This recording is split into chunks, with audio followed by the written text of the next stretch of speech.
너는 정말 한심해. 단 한마디였습니다. 10년 우정이 그렇게 끝났죠. 넌 절대 변하지 않을 거야. 사랑했던 사람이 떠났습니다.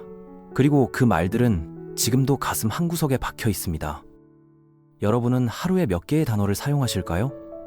연구에 따르면 평균 15,000개에서 17,000개라고 합니다. 그런데 이 중 70%가 부정적이거나 무의미한 말로 채워져 있다고 하죠. 우리는 알게 모르게 매일 날카로운 칼을 휘두르며 살아가고 있는 겁니다. 더 놀라운 건 뭘까요? 한번 내뱉은 말은 절대 되돌릴 수 없다는 겁니다. 뇌과학자들의 연구를 보면 흥미롭습니다. 언어적 공격을 받을 때 활성화되는 뇌 부위가 물리적 고통을 받을 때와 똑같다고 하죠. 말이 주는 고통은 실제 폭력과 다르지 않습니다. 그런데 반대로 생각해 보시겠습니까? 좋은 말 한마디가 절망에 빠진 사람을 구할 수 있고, 진심 어린 격려 한마디가 누군가의 인생을 완전히 바꿀 수도 있습니다. 말은 무기가 될 수도 있고 치유가 될 수도 있는 거죠. 수천 년 전 고대 현자들은 이미 알고 있었습니다. 절대 해서는 안 될 4가지 말이 있다는 걸요. 더 놀라운 건 이것들을 모르는 사람들은 반드시 대가를 치른다는 사실입니다. 첫 번째를 모르면 신뢰를 잃게 되고, 두 번째를 모르면 고립되며, 세 번째를 모르면 관계가 파괴됩니다. 그리고 네 번째를 모르면 공허함에 시달리게 되죠. 정말 무서운 건 뭘까요? 대부분의 사람들이 이 4가지를 무의식적으로 매일 하고 있다는 겁니다. 마치 종이에 박은 못을 빼낸 자리처럼 말의 상처는 영원히 구멍을 남깁니다. 그런데 좋은 소식이 있습니다. 오늘부터 바꿀 수 있다는 거죠. 지금부터 말의 힘에 대한 충격적인 진실과 함께 여러분의 인생을 완전히 바꿀 4가지 원칙을 시작하겠습니다. 심리학자들의 연구를 보면 놀라운 통계가 나옵니다. 우리는 하루 평균 15,000개에서 17,000개의 단어를 사용하는데, 이 중 거의 70%가 부정적이거나 의미 없는 말들로 채워져 있다고 합니다. 이는 우리가 얼마나 무의식적으로 말을 흘려보내고 있는지를 보여주는 동시에 개선의 여지가 얼마나 큰지를 의미하기도 합니다. 지금부터 그 4가지를 하나씩 살펴보겠습니다. 첫 번째는 거짓말입니다. 그런데 여기서 말하는 거짓말은 우리가 흔히 생각하는 큰 사기만을 의미하는 것이 아닙니다. 늦잠 자서 지각했는데 교통체증 때문이라고 둘러대는 작은 거짓말부터, 친구 옷을 보고 속으로는 별로인데 입으로는 예쁘다고 말하는 사회적 거짓말까지 모든 것이 포함됩니다. 처음에는 이런 작은 거짓말들이 별것 아니라고 생각할 수 있습니다. 상대방 기분을 상하지 않게 하려는 배려라고 생각할 수도 있죠. 그런데 문제는 거짓말이 습관이 된다는 점입니다. 신경과학자들의 연구 결과가 흥미롭습니다. 거짓말을 할 때마다 뇌의 편도체에서 스트레스 호르몬이 분비되어 실제로 우리 몸에 부담을 준다고 합니다. 작은 거짓말에 익숙해지면 점점 더 큰 거짓말을 하게 되고, 결국에는 자신이 무엇이 진실인지 혼란스러워하는 지경에 이릅니다. 마치 빚을 갚기 위해 또 다른 빚을 내는 것처럼 하나의 거짓말을 감추려고 또 다른 거짓말을 만들어내야 하는 상황이 반복됩니다. 정신적 에너지는 점점 소모되고 스트레스는 증가합니다. 무엇보다 타인과의 신뢰관계가 서서히 무너져 내립니다. 사람들은 우리가 생각하는 것보다 훨씬 예민하게 거짓말을 감지해낼 수 있습니다. 심리학자 폴 에크만의 연구를 보면 거짓말을 할 때 나타나는 미세한 표정 변화나 목소리 톤의 변화를 대부분의 사람들이 무의식적으로 감지할 수 있다고 합니다. 거짓말의 가장 큰 문제점은 관계에서 진정성을 파괴한다는 것입니다. 진정한 관계는 서로의 약점과 실수까지도 받아줄 수 있는 신뢰를 바탕으로 해야 하는데, 거짓말은 이런 신뢰의 기반을 흔들어버립니다. 연인 관계를 예로 들어보겠습니다. 작은 거짓말들이 쌓이다 보면 상대방은 무의식적으로 이 사람이 다른 것에 대해서도 거짓말을 하고 있는 건 아닐까 하는 의심을 하게 됩니다. 결국 아무리 사랑하는 사이라도 서로를 온전히 믿지 못하게 되고, 관계의 깊이가 더 이상 발전할 수 없는 한계점에 도달합니다. 직장에서도 마찬가지입니다. 작은 거짓말들이 습관이 된 사람은 동료들로부터 중요한 업무를 맡기 어려운 사람으로 인식되고, 승진이나 중요한 기회에서도 배제되기 쉽습니다. 반면에 진실을 말하는 습관을 기르면 어떨까요? 처음에는 어색하고 불편할 수 있지만 시간이 지나면서 주변 사람들이 우리를 더욱 신뢰하게 됩니다. 이 사람은 항상 솔직하게 말해주는 사람이야 라는 평판이 생기면 사람들이 중요한 문제에 대해 조언을 구할 때 우리를 먼저 찾게 되고 리더십을 발휘할 기회도 더 많이 주어집니다. 무엇보다 자신에 대한 존중감이 높아집니다. 자신이 정직한 사람이라는 것을 알기 때문에 마음이 편안해지고 복잡한 거짓말을 기할 필요도 없으니까 정신적으로도 훨씬 자유로워집니다. 두 번째로 피해야 할 말은 이간질하는 말입니다. 사람들 사이에 갈등을 만들어내거나 기존의 갈등을 더 심화시키는 모든 종류의 말을 의미합니다. 직장에서 김 과장이 너에 대해서 이런 말을 하더라고 전달하거나 친구들 사이에서 철수가 너를 싫어하는 것 같아 라고 말하는 것들이 대표적인 예시입니다. 물론 때로는 암의 없이 그저 재미있는 이야깃거리로 시작될 수 있습니다. 그런데 이런 말들이 돌고 돌면서 어떤 결과를 가져오는지 생각해 본 적이 있습니까? 사회심리학자들의 연구에 따르면 부정적인 정보는 긍정적인 정보보다 5배 더 빠르게 전파되고 7배 더 오랫동안 기억된다고 합니다. 이간질하는 말의 가장 큰 문제는 공동체의 화합을 깨뜨린다는 점입니다. 가족, 친족, 친구, 동료들 사이의 관계가 틀어지면 모든 사람이 피해를 봅니다. 더 심각한 것은 이런 말을 자주 하는 사람 자신도 결국 신뢰를 잃게 된다는 사실입니다. 사람들은 저 사람이 다른 사람 험담을 나에게 하면 나에 대한 험담도 다른 사람에게 할 거야 라고 생각하게 됩니다. 결국 이간질하는 말을 하는 사람은 점점 고립되어 가면서도 왜 사람들이 자신을 멀리하는지 이해하지 못하는 경우가 많습니다. 더욱 부정적인 말들을 하는 악순환에 빠지게 되는 것이죠. 조직 심리학 연구에서도 이러한 현상을 독성 의사소통이라고 부르며 한 명의 이간질하는 사람이 전체 조직의 생산성을 30% 이상 떨어뜨릴 수 있다고 밝혀졌습니다. 그럼 어떻게 해야 할까요? 다른 사람에 대한 부정적인 이야기를 들었을 때는 그것을 다시 전달하지 않는 것이 가장 좋습니다. 만약 정말 중요한 내용이라면 직접 당사자와 이야기하도록 권유하거나 아니면 아예 그 주제 자체를 바꿔버리는 것이 현명한 선택입니다.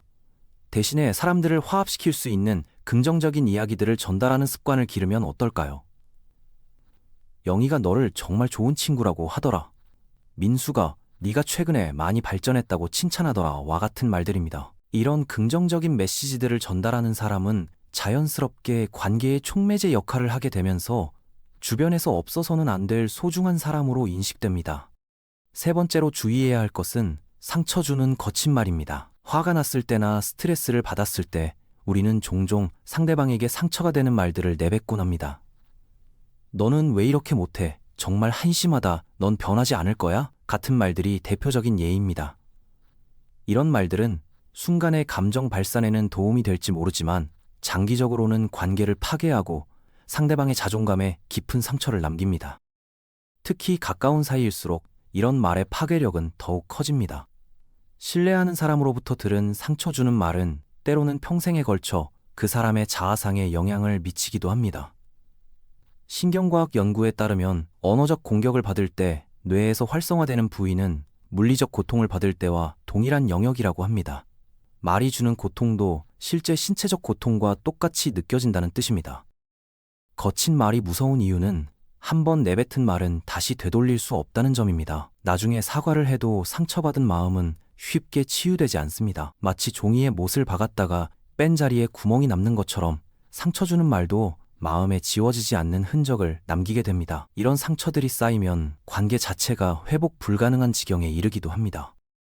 이런 말을 자주 하는 사람은 주변 사람들로부터 저 사람과는 조심해서 지내야 해라는 인식을 받게 되어 결국 진정한 친밀감을 형성하기 어려워집니다. 아이들에게 미치는 영향은 더욱 심각합니다. 부모나 교사로부터 지속적으로 거친 말을 듣고 자란 아이들은 성인이 되어서도 낮은 자존감과 대인관계 어려움을 겪는 경우가 많습니다. 하지만 거친 말을 하고 싶은 충동이 생기는 것은 자연스러운 감정입니다. 중요한 것은 그 감정을 어떻게 표현하느냐입니다. 화가 났을 때는 상대방을 공격하는 대신 자신의 감정을 표현하는 방법을 사용해 보세요. 너 때문에 화가 난다가 아니라 나는 지금 화가 나고 있어 라고 말하는 것처럼 말입니다. 이렇게 하면 상대방도 방어적으로 반응하지 않고 대화를 이어갈 수 있게 되며 문제의 본질에 더 집중할 수 있는 환경이 조성됩니다. 감정을 표현할 때는 나 중심 메시지 기법을 사용하는 것이 효과적입니다. 나는 이런 상황에서 이런 기분을 느낀다는 방식으로 이야기하면 상대방을 비난하지 않으면서도 자신의 감정을 정확히 전달할 수 있습니다. 마지막으로 피해야 할 것은 무의미한 잡담입니다. 물론 가벼운 대화나 유쾌한 농담이 나쁘다는 뜻은 아닙니다. 문제는 하루 종일 의미 없는 이야기만 하면서 시간과 에너지를 낭비하는 것입니다. SNS에서 누가 뭘 했다는 이야기, 연예인들의 사생활에 대한 추측, 별로 중요하지도 않은 일에 대해 끝없이 떠드는 것들이 여기에 해당합니다. 이런 대화들이 쌓이면 우리의 정신이 산만해지고 정작 중요한 것들에 집중하기 어려워지며 깊이 있는 사고를 할 수 있는 능력도 점차 퇴화하게 됩니다. 현대사회에서 특히 문제가 되는 것은 소셜미디어와 인터넷을 통해 쏟아지는 무수한 정보들입니다. 이 중 대부분이 우리 삶에 실질적인 도움이 되지 않는 내용들입니다. 무의미한 잡담의 또 다른 문제는 깊이 있는 관계 형성을 방해한다는 점입니다. 표면적인 이야기만 주고받다 보면 상대방의 진짜 모습이나 내면을 알기 어려워집니다. 그러다 보니 많은 사람들과 만나고 대화를 나누지만 정작 마음을 터놓고 이야기할 수 있는 진정한 친구는 없다고 느끼는 경우가 많습니다. 이는 현대인들이 겪는 고독감의 주요 원인 중 하나이기도 합니다. 심리학자들의 연구에 따르면 의미 있는 대화를 나누는 시간이 많을수록 행복지수가 높아지고 반대로 무의미한 잡담에 시간을 많이 보낼수록 우울감과 공허함을 느끼는 경우가 많다고 합니다. 그렇다면 어떤 대화를 해야 할까요? 서로의 성장에 도움이 되는 이야기, 깊이 있는 사고를 나눌 수 있는 주제들, 상대방의 꿈이나 고민을 들어줄 수 있는 대화들이 좋습니다. 이런 대화들은 단순히 시간을 보내는 것이 아니라 서로에게 의미 있는 가치를 제공하며 관계의 깊이를 더해주고 상호 간의 이해도를 높여줍니다. 물론 항상 무겁고 진지한 이야기만 할 필요는 없습니다. 중요한 것은 균형을 맞추는 것입니다. 가벼운 이야기와 깊이 있는 대화를 적절히 섞어가면서 소통하는 것이 바람직합니다. 왜 이 네 가지 말을 피해야 할까요? 그것은 우리가 하는 모든 말이 결과를 만들어내기 때문입니다. 쉽게 말하면 우리의 모든 행동과 말이 나비 효과처럼 연쇄 반응을 일으킨다는 뜻입니다. 좋은 말을 하면 좋은 결과가, 나쁜 말을 하면 나쁜 결과가 돌아온다는 자연의 법칙 같은 것입니다. 이것은 단순히 도덕적인 이야기가 아니라 실제로 우리 삶에서 경험할 수 있는 현실입니다. 양자역학과 뇌과학의 발달로 이러한 현상들에 대한 과학적 설명도 가능해지고 있습니다. 예를 들어 거짓말을 자주 하는 사람은 시간이 지나면서 다른 사람들로부터도 거짓말을 듣게 됩니다. 이간질하는 말을 즐기는 사람은 자신도 다른 사람들의 이간질 대상이 되기 쉽습니다. 반대로 진실하고 긍정적인 말을 하는 사람 주변에는 비슷한 성향의 사람들이 모이게 되고 더 건강하고 행복한 관계들을 만들어갈 수 있게 됩니다. 이것은 물리학의 작용, 반작용 법칙처럼 우리가 내보낸 에너지는 반드시 다시 우리에게 돌아오게 되어 있습니다. 말의 힘을 이해하려면 그것을 도구에 비유해 볼 수 있습니다. 망치를 사용해서 집을 지을 수도 있고 같은 망치로 무언가를 부술 수도 있는 것처럼 말도 사용하는 사람의 의도에 따라 건설적인 도구가 될 수도 있고 파괴적인 무기가 될 수도 있습니다. 그런데 많은 사람들이 말의 이런 양면성을 제대로 인식하지 못하고 살아가고 있습니다. 무심코 던진 한마디가 누군가에게는 평생의 상처가 될 수도 있고 반대로 적절한 격려의 말 한마디가 누군가의 인생을 완전히 바꿔놓을 수도 있다는 사실을 간과하고 있습니다. 특히 현대사회에서는 소셜미디어와 인터넷을 통해 우리의 말들이 훨씬 더 광범위하고 오래도록 영향을 미칠 수 있게 되었습니다. 온라인에서 작성한 글이나 댓글들이 스크린샷으로 저장되어 몇 년 후에도 다시 등장할 수 있고 한번 퍼진 말들은 걷잡을 수 없이 확산될 수 있어서 예전보다도 더욱 신중하게 말을 선택해야 할 필요가 있습니다. 디지털 시대의 특징 중 하나는 영구성입니다. 예전에는 말한 것이 시간이 지나면 잊혀졌지만 지금은 인터넷에 한번 올라간 내용은 영원히 남을 수 있다는 점을 명심해야 합니다. 그런데 이렇게 주의할 점들만 나열하면 그럼 아예 말을 안 하는 게 낫겠네? 라고 생각할 수도 있을 것입니다. 하지만 그것은 올바른 해석이 아닙니다. 핵심은 말을 하지 말라는 것이 아니라 의미 있고 건설적인 말을 하라는 것입니다. 진실한 말, 사람들을 화합시키는 말, 따뜻하고 격려가 되는 말, 지혜롭고 유익한 말을 하라는 것입니다. 이런 긍정적인 말들은 우리 자신은 물론 주변 사람들의 삶에도 엄청난 변화를 가져올 수 있습니다. 때로는 한마디의 격려가 절망에 빠진 사람을 구하기도 하고 진심 어린 칭찬이 누군가의 잠재력을 깨우기도 합니다. 실제로 긍정적인 말의 힘은 과학적으로도 입증되고 있습니다. 칭찬과 격려를 받은 사람들은 더 높은 성과를 내고 자존감이 향상되며 스트레스 수준도 낮아진다는 연구 결과들이 많이 나와 있습니다. 또한 감사 인사나 긍정적인 피드백을 주고받는 조직이나 가정에서는 전반적인 분위기가 좋아지고 구성원들의 행복 지수도 높아진다고 합니다. 일본의 한 연구에서는 식물에게 긍정적인 말을 들려준 그룹과 부정적인 말을 들려준 그룹을 비교했는데 긍정적인 말을 들은 식물들이 더 건강하게 자랐다는 결과가 나오기도 했습니다. 이런 변화를 만들어내기 위해서는 우선 자신이 하는 말에 대해 의식적으로 관찰하는 습관을 기르는 것이 필요합니다. 하루 동안 자신이 한 말들을 돌이켜보면서 이 말이 나와 상대방에게 어떤 영향을 미쳤을까라고 생각해보는 시간을 가져보세요. 처음에는 의식적으로 노력해야 하지만 시간이 지나면서 자연스럽게 좋은 말을 선택하는 습관이 형성될 것입니다. 말을 하기 전에 잠깐 멈춰서 생각하는 시간을 갖는 것도 도움이 됩니다. 이 말이 정말 필요한가? 이 말을 들은 상대방이 어떤 기분일까? 더 좋은 방법으로 표현할 수는 없을까?와 같은 질문들을 스스로에게 던져보는 것입니다. 이런 작은 습관들이 쌓이면서 우리의 의사소통 능력은 크게 향상될 수 있으며 동시에 주변 사람들과의 관계도 훨씬 더 풍요로워질 것입니다. 하루에 3번 아침에 일어났을 때, 점심시간에, 그리고 잠들기 전에 자신의 말을 돌아보는 시간을 갖는 것만으로도 큰 변화를 경험할 수 있습니다. 마지막으로 기억해야 할 것은 완벽할 필요는 없다는 점입니다. 우리는 모두 인간이고 때로는 실수를 하고 잘못된 말을 할 수도 있습니다. 중요한 것은 그런 실수를 했을 때 빠르게 인정하고 사과하며 다음에는 더 나은 선택을 하려고 노력하는 것입니다. 이런 자세 자체가 이미 성장하고 있다는 증거이고 주변 사람들도 그런 진정성을 알아봐 줄 것이며 완벽한 사람보다는 진정성 있고 성장하려는 의지가 있는 사람을 더 신뢰하게 됩니다. 실수했을 때 나는 원래 이런 사람이야 라고 포기하지 말고 이번 실수를 통해 무엇을 배울 수 있을까 라는 관점에서 접근해 보세요. 이 가르침은 수천 년이 지난 지금도 여전히 유효하고 앞으로도 계속해서 우리에게 지혜를 줄 것입니다.